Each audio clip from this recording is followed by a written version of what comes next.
بے شک اللہ کسی بھی قوم کے حالات اس وقت تک نہیں بدلتا جب تک کہ کوئی قوم اپنے حالات بدلنے کی پہل نہ کرے۔ بے شک یہ اس کا با محاورہ ترجمہ ہے۔ یعنی اگر کسی قوم کی ترقی ہوئی تو اس لیے ہوئی کہ اس قوم نے اپنا آپ کو بدلا، اور اگر کسی قوم کی ترقی نہ ہوئی تو اس قوم کی تاریخ بھی یہ رہی کہ اس قوم کو بدلنا چاہیے تھا، اس نے اپنے آپ کو نہیں بدلا۔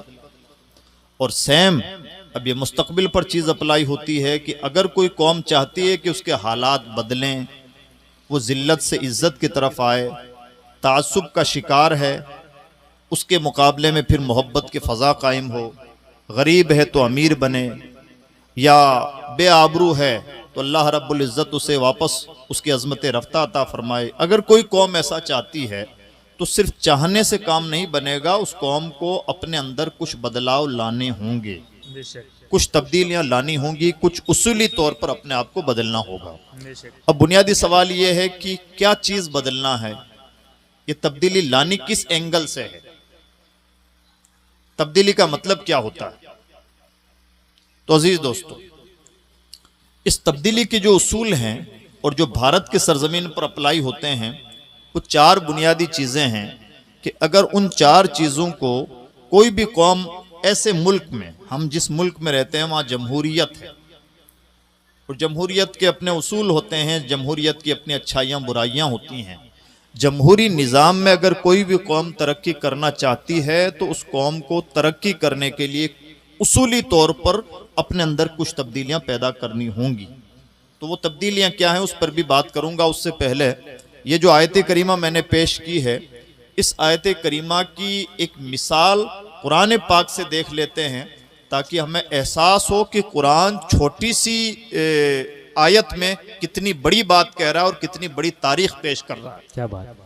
قرآن کے چشمے سے اگر ہم دیکھنا چاہیں تو ایک قوم گزری ہے، قوم بنی اسرائیل۔ قرآن نے اس قوم کے تین چہرے پیش فرمائے ہیں، میں یہاں پر علماء کی اسپیشل توجہ چاہوں گا۔ قرآن پاک نے قوم بنی اسرائیل کے تین چہرے پیش کیے۔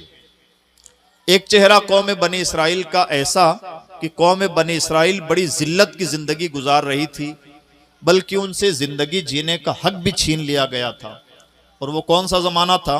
وہ زمانہ وہ تھا، تو میں عرض یہ کر رہا تھا کہ قوم بنی اسرائیل، اس کے قرآن پاک نے تین چہرے پیش فرمائے۔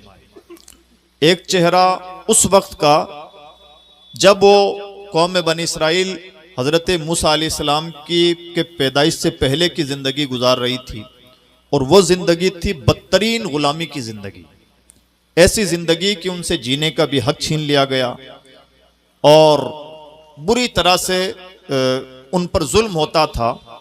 پھر اللہ رب العزت نے قوم بنی اسرائیل پر یہ کرم فرمایا کہ حضرت سیدنا موسیٰ علیہ السلام کو اس قوم میں مبعوث فرمایا۔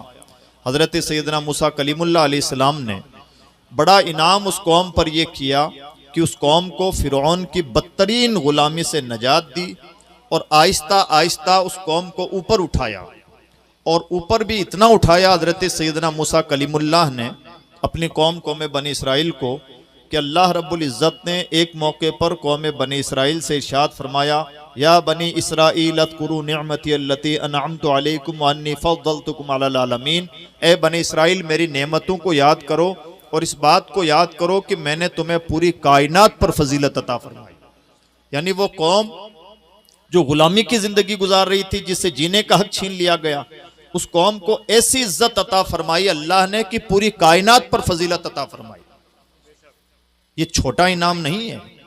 جس قوم سے جینے کا حق چھین لیا جائے، ظلم کی چکی میں پس رہی ہو، اور اللہ رب العزت اس قوم کی مدد کے لیے ایک نبی کو بھیجے، اور نبی اس قوم کو اس کی عزت دلائے، اور اتنی عزت دلائے کہ پوری کائنات میں فضیلت بخشی جائے، کتنا بڑا انعام اللہ کا قوم بنی اسرائیل پر ہوا۔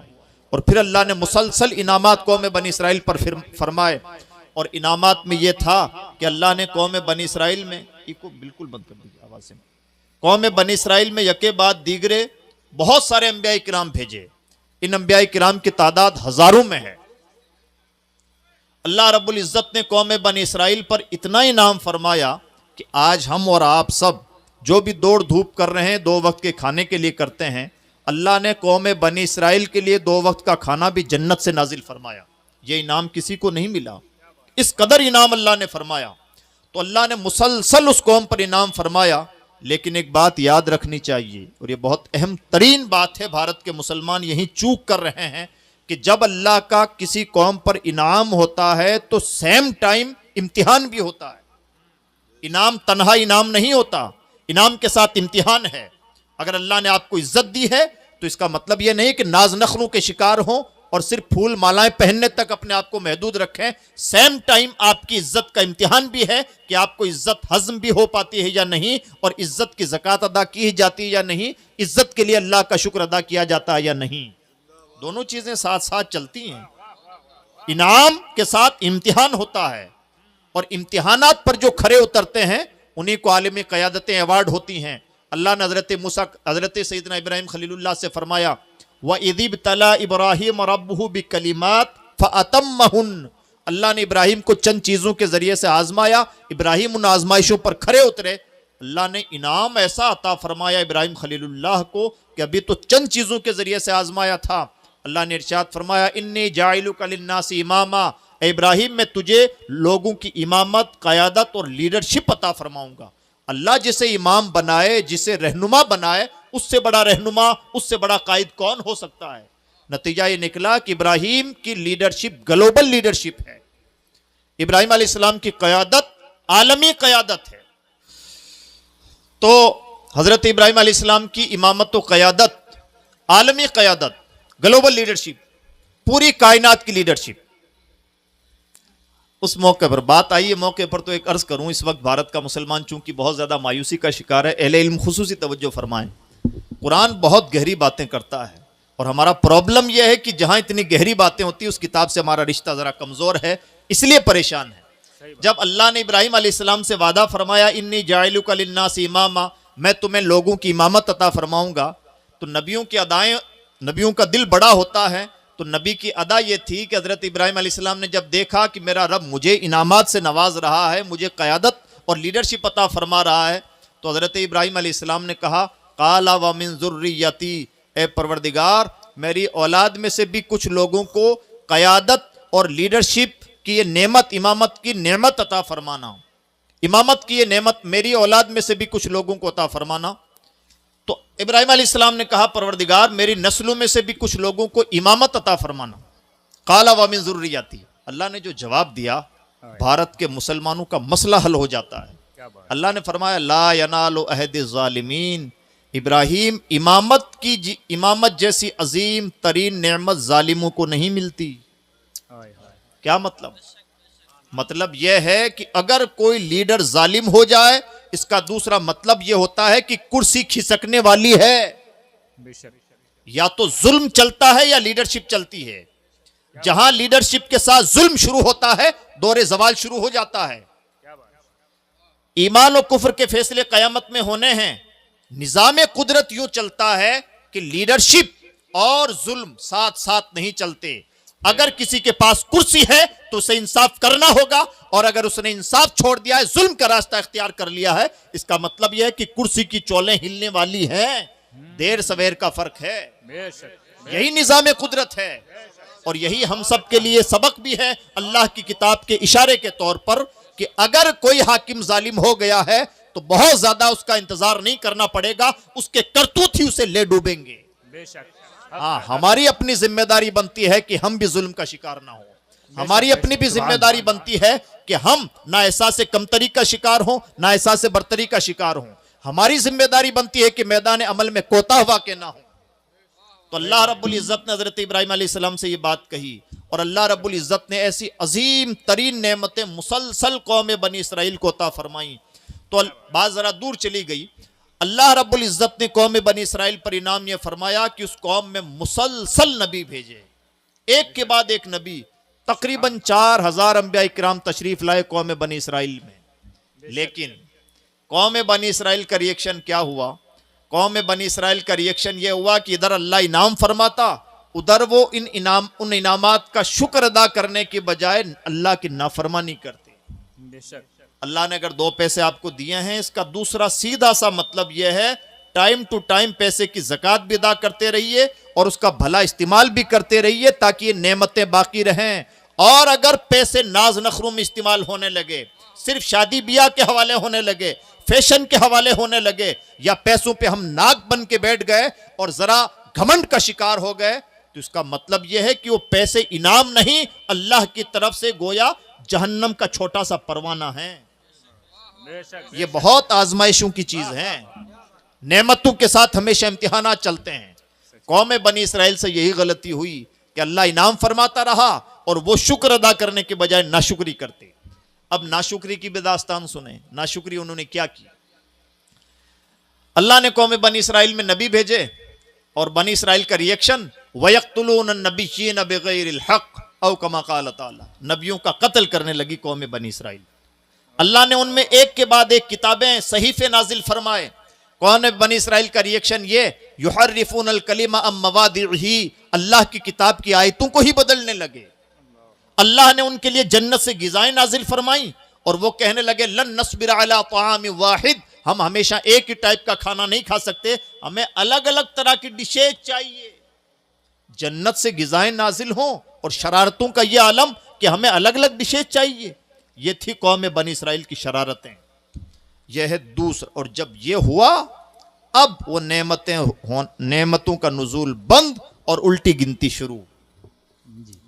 پہلے برے دن تھے تو اللہ نے اچھے دن پیدا فرمائے اور اچھے دنوں کا شکر ادا نہ کیا گیا تو پھر برے دن پلٹ کے آئے۔ یہی دنوں کی گردش اس کائنات میں چلتی رہتی ہے، کسی ایرے گیرے کے آنے جانے سے اچھے برے دن نہیں آتے جاتے، اچھے برے دنوں کا مالک اللہ ہے۔ وَتِلْكَ الْأَيَّامُ نُدَاوِلُهَا بَيْنَ النَّاسِ، ہم لوگوں کے بیچ میں دنوں کی گردشیں کرتے رہتے ہیں۔ لوگوں کی ذمہ داری بنتی ہے کہ اچھے دنوں میں شکر ادا کریں اور برے دنوں میں صبر کا مظاہرہ کریں۔ وہ کبھی صبر کے ذریعے کبھی انعامات دے کے آزماتا ہے اور کبھی کچھ نعمتیں لے کے آزماتا ہے، دونوں طرح سے آزمائشیں ساتھ چلتی ہیں۔ بندے کو نہ تو اچھے دن میں گھمنڈ کا شکار ہونا چاہیے اور نہ ہی برے دنوں میں مایوسیوں کا شکار ہونا چاہیے۔ بڑا بیلنسنگ بناتا ہے مذہب اسلام، معتدل مزاج بناتا ہے۔ اتار چڑھاؤ کا شکار ہو جانا، چھوٹی سی چیزوں پہ غبارہ بن جانا یا تھوڑی سی چیزوں پر مایوس ہو جانا، یہ اسلام نہیں سکھاتا۔ اسلام بہت کانفیڈنٹ مذہب ہے۔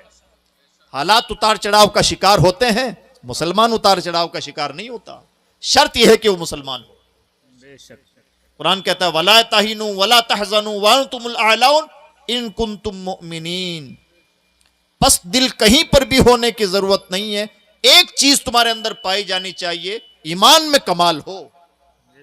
یہ چیز جس کے اندر ہے، حالات کے اتار چڑھاؤ کا شکار ہوتی ہوگی دنیا، جس کے اندر ایمان کا کمال موجود ہے وہ حالات کے اتار چڑھاؤ کا شکار نہیں ہوتا۔ قوم بنی اسرائیل نے مسلسل نافرمانیاں، مسلسل ریئیکشن کے طور پر اللہ کی نافرمانی، دن پلٹے، اور اب جب دن پلٹے تو کیا پلٹے؟ ایسا ہوا کہ اللہ نے ایک جگہ قرآن پاک میں ارشاد فرمایا وَلَقَدْ كَرَّمْنَا بَنِي آدم، ہم نے آدم کے ایک ایک بچے کو عزت سے نوازا ہے، سب کو عزت دینے والا رب۔ اسپیشلی قوم بنی اسرائیل یہود کے بارے میں ارشاد فرماتا ہے ضُرِبَتْ عَلَيْهِمُ الذِّلَّ وَالْمَسْكَنَةُ، ان پر ذلت مسلط کر دی گئی ہے، یعنی جہاں رہیں گے ذلیل ہو کے رہیں گے۔ جو رب سب کو عزت دے رہا ہے وہ اسپیشل ایک کمیونٹی کو ذلیل فرما رہا ہے تو ماننا پڑے گا کہ وہ قوم ہے اس لائق کہ اسے ذلیل کیا جائے۔ اللہ رب العزت اپنا انٹروڈکشن پیش فرماتا ہے قرآن پاک میں بارہا، رحمان، رحیم، رب العالمین، کریم، عفو، رؤوف، اس طرح سے اس نے جبر کا بھی تذکرہ فرمایا، منتقم ہونے کا بھی ذکر فرمایا، لیکن یہ باتیں کم ہیں، زیادہ ذکر ہے اس کی رحمانی کا، زیادہ ذکر ہے کریمی کا، رؤوفی کا، غفاری کا، ستاری کا، معاف کر دینے کا۔ یہ ذکر رب العالمینی کا ذکر زیادہ ہے، یعنی اللہ نے اپنی رحمتوں کو زیادہ پیش فرمایا اور اپنے قہر و غضب کو، عذاب کا تذکرہ فرمایا لیکن کم ذکر فرمایا۔ یہی اس کی شان ہے اور وہ چاہتا بھی ہے کہ میرے بندے میرے دامن رحمت میں رہیں، میرے بندے میرے عفو و کرم سے وابستہ رہیں، اور وہ چاہتا ہے کہ بندے قہر و غضب کا شکار نہ ہوں۔ لیکن جب بندے اپنی حیثیتیں بھلا بیٹھتے ہیں اور اس کے قہر و غضب کی بے زبان لاٹھی برستی ہے تو اس قوم کو ذلیل ہونے سے اور اس قوم کو عذاب میں مبتلا ہونے سے کوئی نہیں بچا پاتا۔ تو وہ رب العالمین جو رب العالمین ہے، جو رحمان ہے، رحیم کریم ہے، وہ قوم بنی اسرائیل کے بارے میں ارشاد فرماتا ہے غیر المغضوب علیہم، اے بندو دعا کرتے رہنا پروردگار ہمیں اس قوم میں سے مت بنا دینا جس قوم پر تیرا قہر و غضب نازل ہوا۔ کون ہے مغضوب علیہم؟ جن پر اللہ کا قہر و غضب نازل ہوا۔ کون ہے ضالین؟ گمراہ قوم بنی اسرائیل یعنی یہود و نصارہ۔ وہ رب جو سب کو پر مہربان ہے، وہ اسپیشل ایک قوم پر غضب فرما رہا ہے۔ وہ رب جو سب کو عزت دے رہا ہے، ایک قوم کو ذلیل فرما رہا ہے۔ سمجھنا پڑے گا کہ بات کوئی بڑی اہم ہے کہ جس کی وجہ سے پوری کائنات کو عزتیں دینے والا اور پوری کائنات پر رحم فرمانے والا رب اس قوم کو ذلیل فرما رہا ہے اور اس پر غضب نازل فرما رہا ہے۔ ماننا پڑے گا کہ وہ قوم ہے ہی ایسی کہ اس پر غضب کیا جائے۔ ایک اور مثال سنیں، اللہ نے قرآن میں ہمارے نبی کا انٹروڈکشن دیا، وَمَا أَرْسَلْنَاكَ إِلَّا رَحْمَةً لِّلْعَالَمِينَ، اے نبی ہم نے آپ کو پوری کائنات کے لیے رحمت بنا کے بھیجا ہے۔ رحمت لعنت کا اپوزٹ ہے، رحمت اور لعنت میں بالکل نہیں بنتی۔ وہ نبی جو نبی رحمت ہیں، حدیث کی کتابوں میں ان علماء سے سنیں، بار بار ایک لفظ ملتا ہے لعن اللہ الیہود والنصارى، اللہ یہود و نصارہ پر لعنت فرمائے۔ نبی رحمت کسی پر لعنت بھیجے تو اس کا سیدھا سا مطلب یہ ہے کہ وہ قوم لعنت ہی کی حقدار ہے۔ کون سی قوم ہے یہ قوم بنی اسرائیل، قیامت تک کے لیے ذلیل قوم، قیامت تک کے لیے اللہ کے قہر و غضب کی شکار قوم، قیامت تک کے لیے ملعون قوم۔ یہ تین چہرے قرآن پاک نے قوم بنی اسرائیل کے پیش فرمائے۔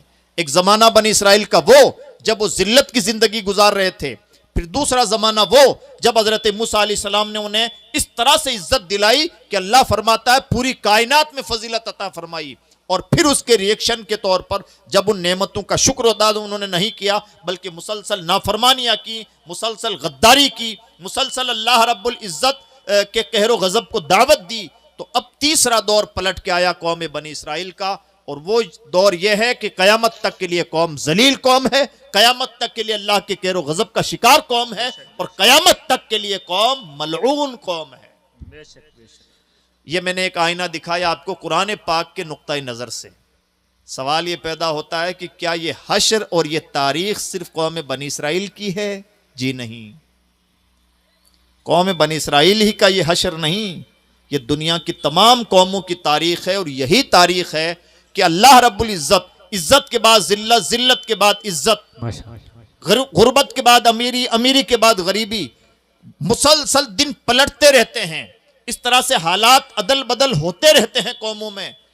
دیکھا یہ جاتا ہے کہ کون قوم ایسی ہے جو اللہ کی نعمتوں کا شکر ادا کرتی ہے۔ جو قومیں اللہ کی نعمتوں کا شکر ادا کرتی ہیں تو کریم کا کیسا عجب کرم والا وعدہ ہے، فرماتا ہے لَإِن شَكَرْتُمْ لَأَزِيدَنَّكُمْ، تم میرا شکر ادا کرو گے تو میں تمہیں اور زیادہ عطا فرماؤں گا۔ سبحان اللہ، بے شک سبحان اللہ۔ کتنا سستا سودا ہے۔ سبحان اللہ۔ غریب تھے اس نے دولت دے دی، ہم نے کہا پروردگار تیرا شکر اور زیادہ دے دی، سبحان اللہ۔ پھر اور شکر ادا کیا تو اور دیتا ہے۔ سبحان اللہ۔ ہمارا المیہ یہ ہے مولانا صاحب ایک فیکٹری تو ہو گئی، دوسری کی دعا کر دیجئے، تیسری کے لیے تعویذ دے دیجئے۔ میرے بھائی بہت اچھی بات، اس سب سے اچھی بات وہ نسخہ ہے جو قرآن پاک کا نسخہ، ایک ایسا نسخہ، ایک ایسا تعویذ جو فیل ہی نہیں ہوتا، وہ یہ ہے کہ اللہ کی جو نعمتیں مل چکی اس کا شکر تو ادا کیجئے، اس کا خود ہی وعدہ ہے کہ میں دینے کے لیے تیار ہوں۔ بلکہ ایک جگہ تو قرآن نے وہ بات کہی کہ اگر کسی انسان کی عقل کام کرتی ہو تو حیران رہ جائے کہ کیا کرم ہے اس کا، کیا نوازشوں کا انداز ہے۔ فرماتا ہے ما یفعل اللہ بعذابکم ان شکرتم، اگر تم اللہ کی نعمتوں کا شکر ادا کرتے رہو گے تو اللہ تمہیں عذاب دے کے کیا کرے گا۔ یہ ہے انداز، قرآن کا انداز، یہ ہے اسلوب قرآنی۔ کاش ہمیں شعر و شاعری کے علاوہ قرآن کی آیتیں بھی سمجھ میں آئیں، ہمیں نعروں کے علاوہ، بلند مانگ باتوں کے علاوہ، اور ڈھونگ ڈھانگ کے علاوہ، اور لفاظیوں کے علاوہ اللہ کی کتاب کے اثرات بھی ہمارے دلوں پہ مرتب ہوں، تب ہمیں سمجھ میں آئے گا کہ قرآن کی آیتیں عمر کے سینے سے کفر کو دھل کر ایمان کیسے نقش کرتی ہیں۔ آج بھی وہی قرآن ہے، قرآن نہیں بدلا ہے، قرآن کا رب نہیں بدلا ہے، ہمارے دلوں کی کیفیت بدل گئی ہے، ورنہ آج بھی قرآن دلوں سے کفر دھولنے کے لیے کافی ہے۔ جو قرآن دلوں سے کفر دھو سکتا ہے کیا وہ گناہوں کا پاپ نہیں دھو سکتا؟ شرط یہ ہے کہ کوئی قرآن کو اس نقطۂ نظر سے اٹھائے تو صحیح کہ میرے رب کا کلام ہے. یہ ہے قرآن پاک کا مزاج اور یہ ہے قرآن پاک کی تاثیر. اس لیے عزیز دوستو، یہ جو 3 چہرے قوم بنی اسرائیل کے پیش کیے گئے، صرف قوم بنی اسرائیل کے چہرے نہیں، قیامت تک کے لیے تمام قوموں کے چہرے ہیں. اب ذرا ہم اپنا بھارت کے مسلمان اپنا جائزہ لیں کہ اللہ نے جب ہم پر انعام فرمایا تو ہم نے تو کہیں اللہ کی نافرمانی نہیں کی، یا ہم سے تو یہ غلطی نہیں ہوئی. جب ہم گہرائی کے ساتھ جائزہ لیتے ہیں تو پہلے تو اللہ کا انعام دیکھیں. اللہ کا انعام یہ ہے کہ 1500 سال پہلے مکہ کی سرزمین پر ایک پیغام شروع ہوا اور 100 سال پورا ہونے سے پہلے وہ پیغام کیرلا کے ساحل تک پہنچ گیا، اور آہستہ آہستہ وہ پیغام اتنی تیزی کے ساتھ پھیلا کہ وہ پیغام عام لوگوں سے ہوتے ہوئے کرسیوں تک پہنچ گیا، اور کرسیوں پر بھی وہ پیغام 800 سال تک حکومت کرتا رہا. یہ کوئی چھوٹا انعام ہے؟ کون مارکیٹنگ کر رہا تھا؟ کون پیچھے، کون بیک سپورٹ کر رہا تھا؟ صرف اسلام کی حقانیت ہے، صرف اسلام کی تعلیمات کی تاثیر ہے کہ اجنبی ملک میں شروع ہونے والا پیغام یہاں تک پہنچا، اور اس تیزی کے ساتھ پہنچا کہ پہنچتے پہنچتے عام لوگوں کے دلوں سے کرسیوں تک پہنچا. اور یہاں پر بھی چند سال نہیں، جیسے تیسے. میں نہیں کہتا کہ مسلم حکمرانی تھی، مسلم حکمراں تو تھے، حکمرانی جو تھی سو تھی، لیکن کم سے کم جو حکمراں بن کے بیٹھے تھے وہ کلمہ تو پڑھتے تھے. یہ بھی اللہ کا چھوٹا انعام نہیں ہے، اور آج بھی کم انعام نہیں ہے. 56 ممالک کسے کہا جاتا ہے؟ پریشانی یہ ہے کہ جب اللہ نے نعمت عطا فرمائی ہے تب ہم نے تاج محل بنائے ہیں، جب اللہ نے نعمت دی ہے تب ہم نے سونے کے باتھ روم بنائے ہیں، جب اللہ نے انعام فرمایا ہے تو ہم نے فٹ بال میچ کی میزبانی کی ہے. ہم نے برما کے تڑپتے ہوئے بچوں کے لیے غذاؤں کا انتظام نہیں کیا. جب اللہ نے انعام فرمایا ہے تب ہم نے عیش و آرام کی نظر کیا ہے. اور یہ صرف بڑے لوگوں کا مزاج نہیں، ہمارا بھی مزاج یہی ہے. فرق یہ ہے کہ جن کا مزاج یہ ہے کہ سونے کے باتھ روم بنا سکتے ہیں بنا رہے ہیں، اور جن کی اوقات اور حیثیت یہ ہے کہ مہنگے ریسٹورنٹ میں کھانا کھا سکتے ہیں کھا رہے ہیں.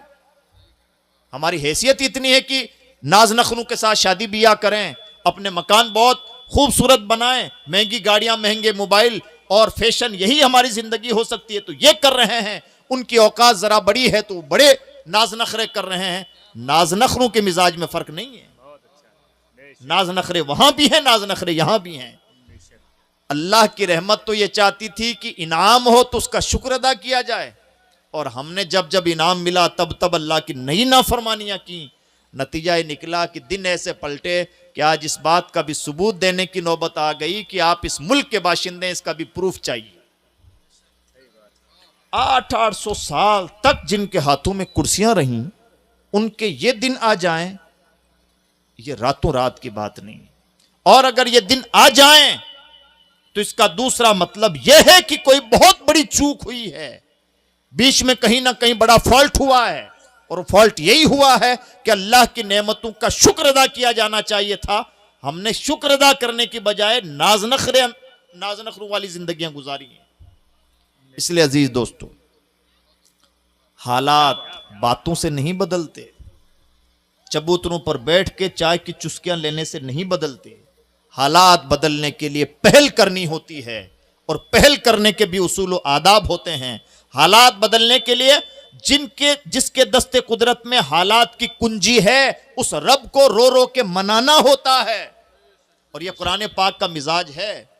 اللہ کے محبوب نبی حضرت سیدنا ابراہیم خلیل اللہ کے دوست ہونے کا جنہیں شرف حاصل ہے. ابراہیم کی 2 خوبیاں. ابراہیم کون؟ ابراہیم علیہ السلام کو اگر قرآن کے چشمے سے ہم دیکھیں تو ابراہیم دنیا کے امام، ابراہیم امام. ان ابراہیم کان امہ قانتا للہ حنیفا ولم یک من المشرکین. ابراہیم ایک ایسی شخصیت تھے جسے اللہ نے امامت عطا فرمائی، اور امامت بھی چھوٹی موٹی نہیں، ایک آدھ جگہ کی نہیں، بلکہ گلوبل لیڈرشپ جن کے ہاتھوں میں ہے وہ شخصیت ہے حضرت ابراہیم خلیل اللہ کی شخصیت. ذرا دیکھیں، آج بھی حاجی احرام میں وہی چادریں پہنتے ہیں جو 5,500 سال پہلے 2 بنا سلی ہوئی چادریں ابراہیم خلیل اللہ نے پہنی تھیں. ابراہیم کی لیڈرشپ کپڑوں پہ بھی چلتی ہے. آج بھی جانور کو ذبح کرتے وقت ہم وہی کلمات دہراتے ہیں جو ابراہیم خلیل اللہ نے 5,500 سال پہلے دہرائے تھے. ان صلاتی و نسکی و محیایا و مماتی للہ رب العالمین. 5,500 سال کا ٹائم پیریڈ گزر جانے کے باوجود جس شخصیت کی زبان سے نکلے ہوئے جملے محفوظ ہیں، بتائیے اس سے زیادہ کامیاب لیڈرشپ کس کی ہو سکتی ہے؟ کیا بات ہے، واہ واہ واہ، بے شک، سبحان اللہ. آپ طواف کر رہے ہیں، صفا مروہ کا چکر لگا رہے ہیں، آب زمزم پی رہے ہیں، مقام ابراہیم پہ 2 رکعت نماز ادا کر رہے ہیں، کہ سب کہیں نہ کہیں ابراہیم اور ابراہیم کی فیملی سے وابستہ یادیں ہیں. اللہ نے ایسی امامت و قیادت حضرت سیدنا ابراہیم خلیل اللہ کو عطا فرمائی. بے شک. پھر سوال وہی پیدا ہوتا ہے، ہمیں سوال کرنا چاہیے اور سوال کا جواب بھی لینا چاہیے. سوال بھی قرآن کے سامنے رکھیں اور جواب بھی قرآن سے لیں. اگر ہم قرآن پاک سے سوال کریں کہ ابراہیم علیہ السلام کو ایسی گلوبل لیڈرشپ ملی، اس کا ریزن کیا ہے، ابراہیم کے کمالات کیا ہیں، ان کی خوبیاں کیا ہیں، تو قرآن نے 2 لفظوں میں لمبے چوڑے فلسفے سمیٹ کے رکھ دیے ہیں. اور کیا اللہ کے کلام کی تاثیر ہے. اللہ کا کلام ارشاد فرماتا ہے ان ابراہیم لأواہ حلیم. ابراہیم اپنے رب کی بارگاہ میں آہیں بھرنے والا اور حلیم ہے، یعنی برداشت کرنے والا ہے. بندے کے یہی تو 2 رشتے ہوتے ہیں، بندے کا بندوں سے رشتہ، بندے کا خدا سے رشتہ. بندے کا بندوں سے رشتہ یہ ہو کہ بندے جو کچھ کریں سب برداشت کر جاؤ، اور بندے کا خدا سے رشتہ یہ ہو کہ رو رو کے اسے مناؤ. جس بندے کے اندر یہ 2 چیزیں پیدا ہو جائیں وہ چھوٹا موٹا لیڈر نہیں بنتا ہے، بلکہ اللہ نے چاہتا پوری کائنات کی لیڈرشپ اس کے حوالے ہو سکتی ہے. سبحان اللہ. یہ گلوبل لیڈرشپ کا راز ہے قرآنی نقطۂ نظر سے. مجھے بتائیے، لیڈرشپ کا راز تو ہے اللہ کو رو رو کے منانا، آہیں بھرنا. اور ہمارا عالم یہ ہے کہ تہجد کی نماز زندگی میں پچھلی بار کب ادا کی تھی یہ یاد بھی نہیں ہے، اور ہم چاہتے ہیں کہ جناب ہمارے امام ہمارے رہبر ہونے چاہیے، یہ علاقہ ہمارا ہے تو ہمارا آدمی ہونا چاہیے، اور یہ چیز ہماری ہے تو ہم ہونے چاہیے. جناب ہم کا گیت گانے سے ہم نہیں ہوتے، بلکہ ہم بننے کے لیے اس کو منانا پڑتا ہے جس کے ہاتھوں میں ہم سب کی جانیں ہیں. کچھ ہاتھ آتا نہیں بے آہ سحر گاہی. اس کو منانا سیکھیں تو صحیح. اور جب ہم اس کو منانے کی کوشش کریں گے، بڑا کریم ہے، اتنا کریم کہ کئی بار چھوٹے موٹے لوگوں کو منانا مشکل ہوتا ہے، اسے منانا آسان. بڑا عجب کریم ہے. اور اللہ کرے کہ ہم یہ سمجھ جائیں کہ بندے کا خدا سے رشتہ کیسا ہے تو مسئلہ ہی حل ہو جائے.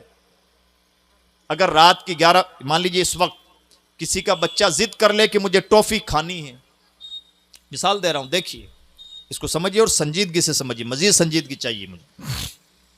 اگر اس وقت کوئی چھوٹا بچہ ضد کر لے کہ مجھے ٹافی چاہیے، مجھے مٹھائی چاہیے، اور مان لیتے ہیں کہ دکانیں بند ہو چکی ہوں، تو شاید اس چھوٹے بچے کو، ضدی بچے کو منانا کئی بار مشکل ہو جاتا ہے. بار بار بات گھمانی پڑتی ہے، اسے تسلی دینی پڑتی ہے، اس کا مائنڈ ڈائیورٹ کرنا پڑتا ہے. تب بھی کئی بار ضدی بچے یا ذہین بچے بات بھولتے نہیں بلکہ ایک ضد پکڑ لیتے ہیں، تو کئی بار اس بچے کو منانے میں وقت لگ جاتا ہے. میرا رب ایسا کریم ہے کہ کس نے سالوں سال پاپ کیے ہوں، ایک بار اس کی بارگاہ میں آنسو بہا دے 40 سال کی گناہ دھل دیتا ہے. سبحان اللہ. عجب شان ہے اس کی. سبحان اللہ. حضرت موسیٰ کلیم اللہ علیہ السلام کے عہد میں بارش نہیں ہوئی، لوگوں نے دعائیں کی، نہیں بارش ہوئی. لوگوں نے حضرت موسیٰ علیہ السلام سے کہا حضور آپ دعا کر دیجئے کہ بارش ہو جائے. موسیٰ علیہ السلام نے بھی دعا کی، بارش نہیں ہوئی. موسیٰ کلیم اللہ تھے، اللہ سے ان کی بات ہوتی تھی. تو حضرت سیدنا موسیٰ علیہ السلام نے اپنے رب سے کہا پروردگار سب دعا کر رہے ہیں بارش کیوں نہیں ہوتی؟ تو سنیں، اللہ رب العزت نے حضرت موسیٰ علیہ السلام کو بتایا کلیم تمہاری امت میں ایک بندہ ایسا ہے جس نے پچھلے 40 سال تک پاپ کر کر کے مجھے ناراض کیا ہے، جب تک وہ تمہارے بیچ میں موجود ہوگا بارش نہیں برسنے والی.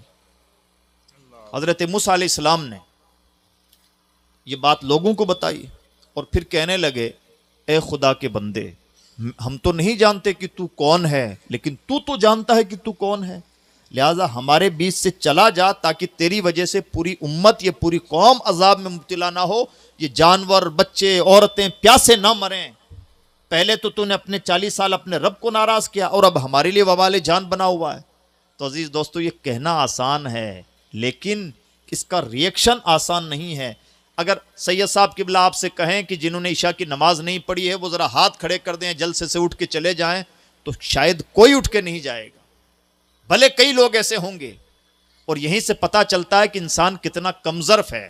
100-200 لوگوں کے بیچ میں بے عزتی کا تو ڈر ہے, تمام اولین و آخرین کے بیچ میں داور محشر کے سامنے بے عزتی کا خوف نہیں.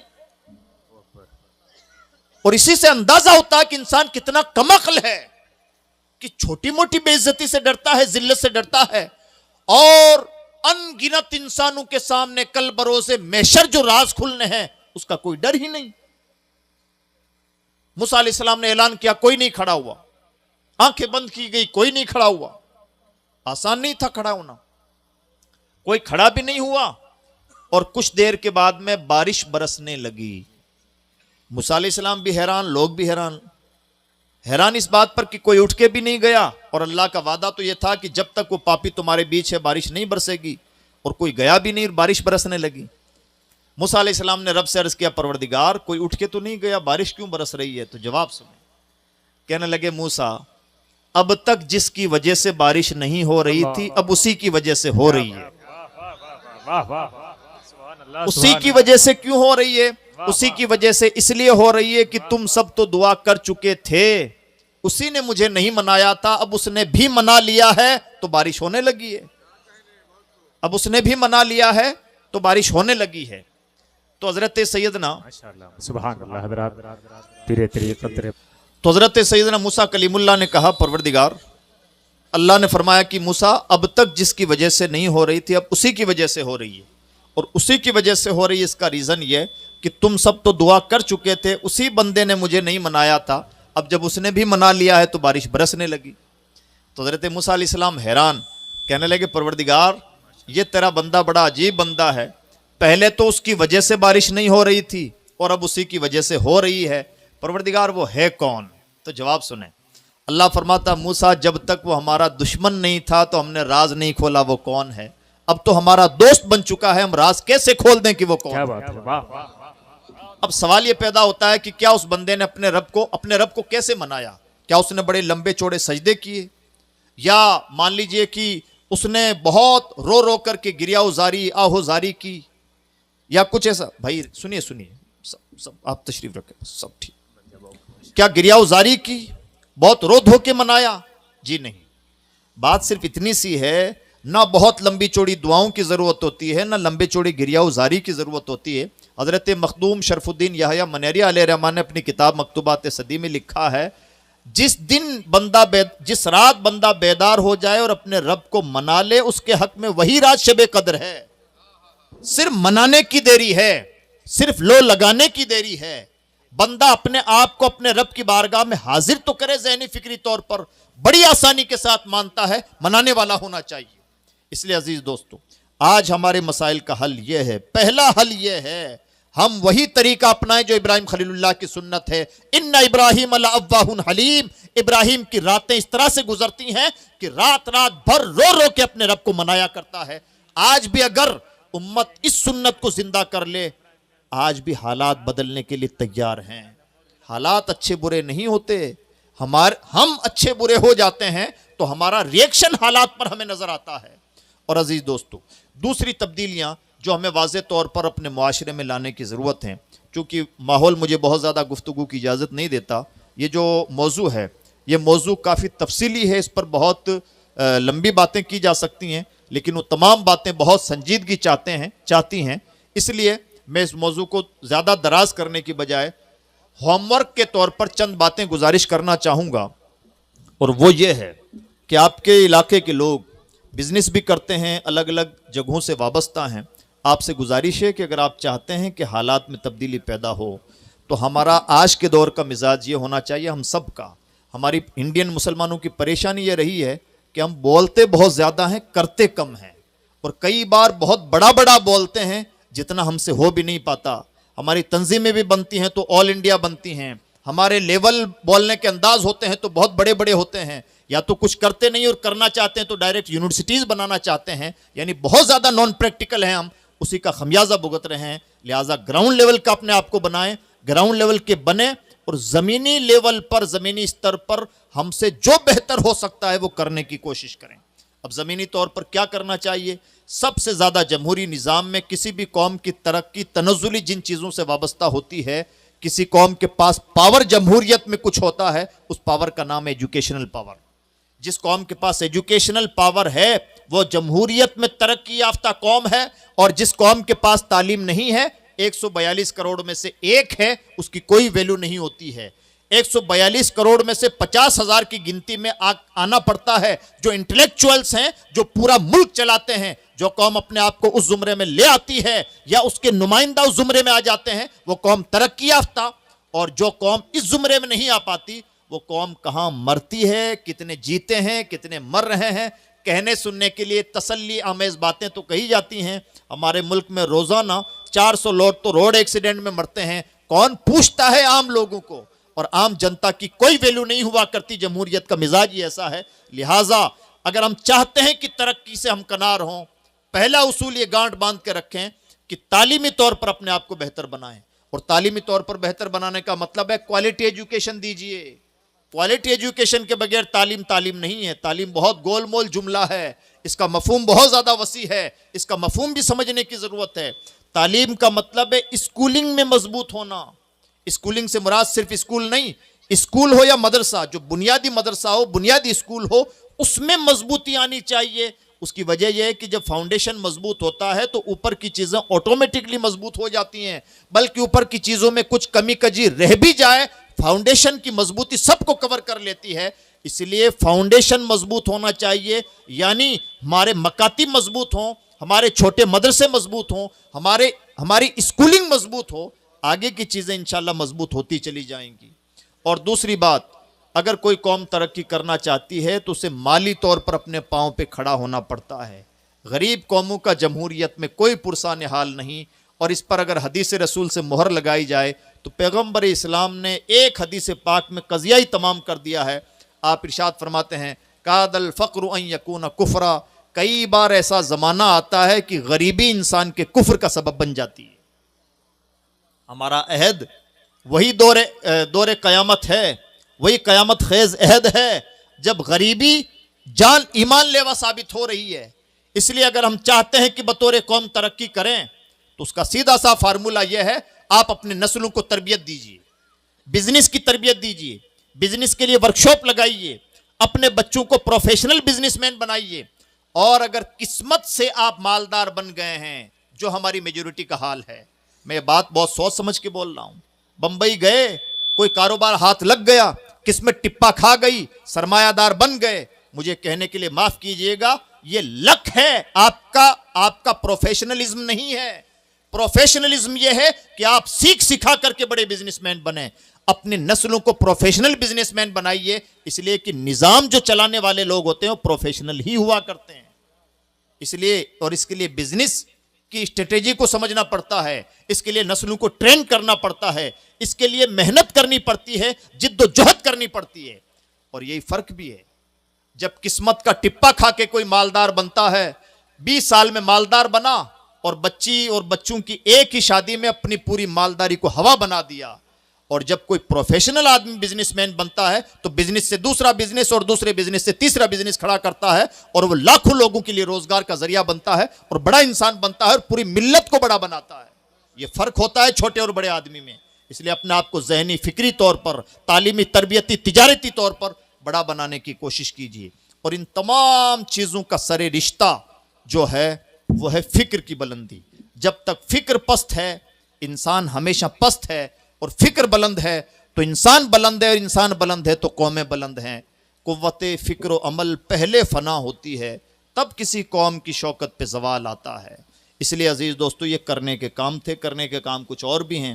اپنے اولاد کو ٹائم دیجئے, اپنے اولاد کو سمجھیے, تاکہ بے آبرو نہ ہونا پڑے. ہم اس زمانے کے لوگ ہیں جب اولاد ہمارے لیے سرخ روئی کا سبب نہیں بلکہ بدنامی کا سبب بنتی جا رہی ہے. اور بدنامی کا سبب اس لیے بن رہی ہے کہ والدین نے مہنگے موبائل تو دلا دیے ہیں, مہنگی فیس تو جمع کروا دی ہے, والدین ہونے کا حق ادا نہیں کر پائے ہیں تربیت دے کر کے. اور تربیت کے بغیر نسلیں تیار نہیں ہوتی. بلکہ قرآن پاک کے اکارڈنگ اگر سمجھنا چاہیں تو اللہ رب العزت نے ہمیں دعا کرنے کا حکم دیا، رب ارحمہما کما ربیانی صغیرا، اے پروردگار میرے بوڑھے ماں باپ پر ویسے ہی رحم فرما جیسے بچپن میں انہوں نے میری تربیت کی۔ بچپن کی تربیت اتنی عظیم تربیت ہے کہ اللہ کا کلام دعا کے لیے اسے وسیلے کے طور پر پیش کر رہا ہے۔ یہ ہے بچپن کی تربیت، اسے کبھی ہلکے میں مت لیجیے۔ میں امید کرتا ہوں کہ جو شدہ باتیں میں نے آپ کے سامنے پیش کی ہیں، ہم اس پر عمل کرنے کی کوشش کریں گے اور اپنے آپ کو پریکٹیکل بنانے کی کوشش کریں گے۔ اللہ رب العزت کی بارگاہ میں دعا ہے کہ پروردگار کہنے سننے سے کہیں زیادہ عمل کرنے کی توفیق عطا فرمائے۔ لا الہ الا اللہ محمد رسول اللہ۔ السلام علیکم ورحمۃ اللہ وبرکاتہ۔